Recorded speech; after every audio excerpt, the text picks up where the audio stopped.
Fala pessoal, um investidor aqui lançando o meu primeiro vídeo no canal e nesse vídeo vou mostrar como você pode encontrar empresas que são boas pagadoras de dividendos. Mas antes de passar para o conteúdo, eu queria que você desse um like, se inscrevesse no canal e compartilhasse esse vídeo com quem achar o conteúdo interessante. Então pessoal, antes de mais nada eu vou colocar aqui um conceito bem simples do que seria dividendo, que é a parte dos lucros de uma empresa que é destinada à distribuição dos seus sócios.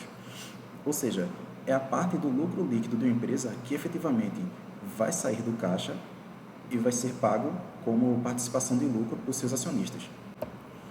A título de exemplo aqui nós temos a empresa X, que digamos que ela tenha recebido R$100 mil de lucro líquido ao longo do ano, e o seu estatuto social, que é a lei que define o que a empresa vai fazer com seu lucro, ela define que 50% do lucro da empresa será destinado aos dividendos, ou seja, os dividendos dessa empresa X serão R$50 mil. Então, pessoal, o primeiro indicador que eu acho mais importante que você deve analisar para saber se uma empresa é ou não uma boa pagadora de dividendos é o dividend yield, que nada mais é do que a comparação do valor do dividendo por ação com o valor da ação. Usando aqui como exemplo a Taesa, que é a Transmissora Aliança de Energia Elétrica, que é uma empresa que atua no setor de energia elétrica, mais precisamente no setor de transmissão de energia. Ela teve como dividendos em 2021 o valor de R$ 4,50. O preço da ação é de R$ 36,37. Então, usando a fórmula para se determinar o yield, que é igual ao dividendo da empresa dividido pelo preço da ação no momento que você quer determinar o yield, vezes 100%, já que nós queremos o resultado em percentual.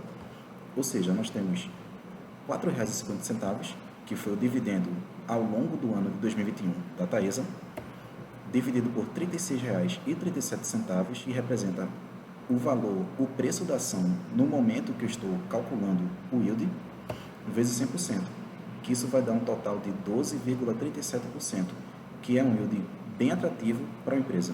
Então, como eu acabei de falar que a Taesa teve um resultado muito interessante, que faixa de valores nós podemos considerar como um yield interessante?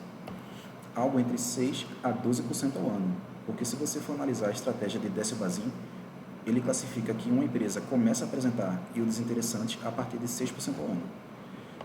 Mais do que isso, pessoal, é necessário ter muito cuidado, porque as empresas podem apresentar resultados extraordinários, ou seja, lucros não recorrentes, lucros provenientes de ações judiciais, entre outros. O segundo indicador que devemos analisar é o payout, que é a relação entre o dividendo e o lucro da empresa. Nós não podemos confundir com o dividend yield, que é a relação entre o dividendo e o preço da empresa. Usando mais uma vez o caso da Taesa, que ao longo do ano de 2021, ela distribuiu um valor de R$ 4,50 de dividendo por ação. E o lucro por ação da mesma empresa foi de R$ 6,43.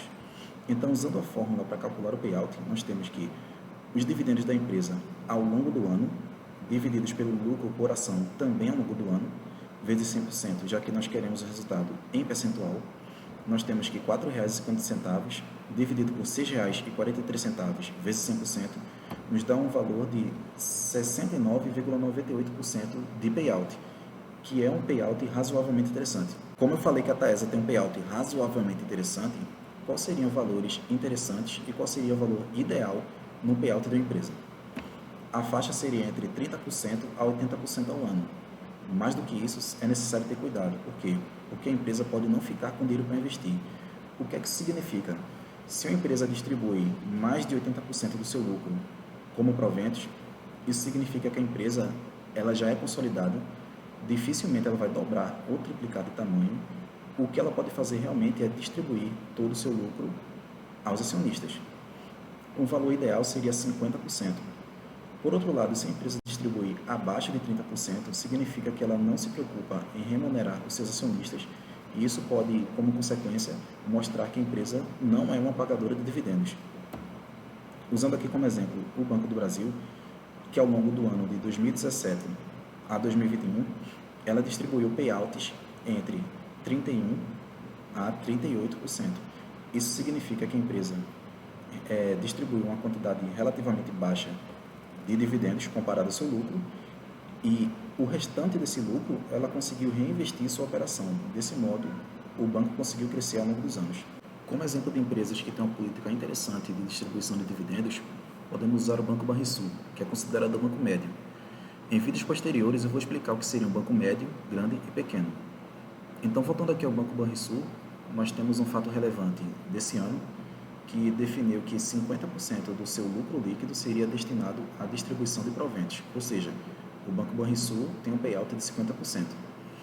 E esse payout é muito interessante porque metade do seu lucro líquido será destinado à distribuição aos acionistas, ou seja, isso vai apresentar um yield alto, e a outra metade vai ser destinado a reinvestimento em operação da empresa, ou seja, o banco tem interesse em crescer e ser considerado também como um banco grande.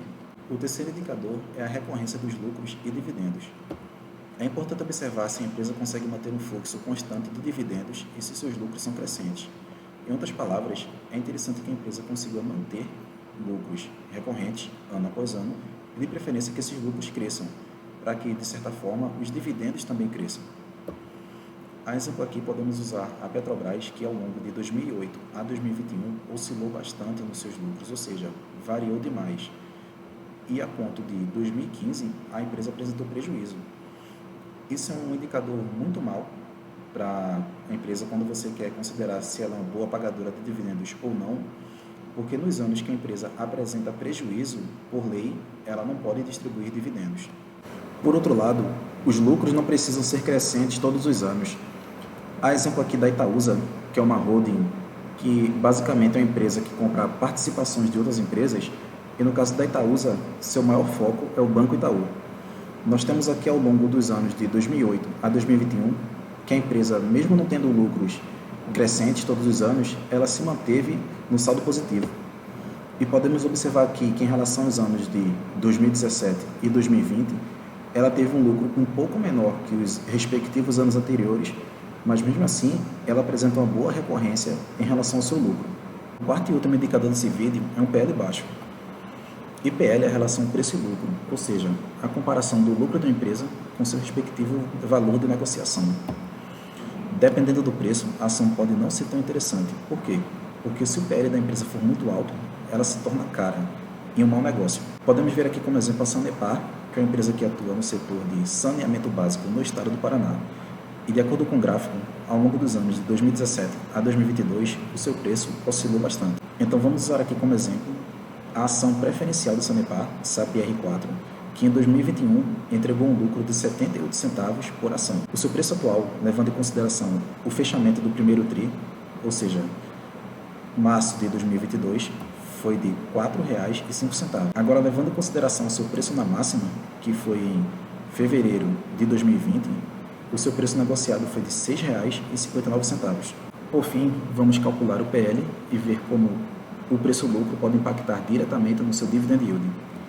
Vamos usar aqui como exemplo o PL atual, ou seja, o fechamento do primeiro TRI da Sanepar, que nós temos aqui que foi de R$ 4,05 dividido por 78 centavos. Com isso nós temos um PL de 5,19, que é um PL bem interessante. O dividend yield, por sua vez, que seria o lucro que a empresa apresentou ao longo de 2021, que foi de 20 centavos, e o seu preço de negociação, que é de R$ 4,05, nos daria um dividend yield de 4,9%, que de acordo com o segmento de saneamento é um dividendo bem interessante.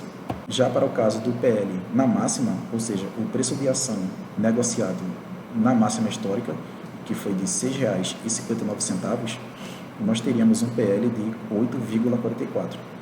E por consequência, se nós comprássemos Sanepar no seu ponto de máximo, nós teríamos um dividend yield de 3,03%. Ou seja, quanto menor a relação preço e lucro, mais interessante é o seu dividend yield. Porque nós temos aqui que o PL de 5,19 nos dá um yield de 4,9, em comparação com o PL de 8,44, nos dá um dividend yield de 0,03. Ou seja, o PL é inversamente proporcional ao dividend yield. Então é isso, pessoal. Espero que vocês tenham gostado do conteúdo. Lembrando que esses indicadores são apenas indicadores iniciais. Caso você queira realmente analisar uma ação a ponto de colocá-la na sua carteira, você precisa também analisar outros indicadores. Caso vocês queiram, comentem aí que eu faço uma análise mais aprofundada em relação a como eu faço para selecionar as minhas ações. Mas antes de fechar o vídeo, eu peço que você dê um like, compartilhe e se inscreva no canal, que isso vai ajudar muito o meu trabalho. Valeu!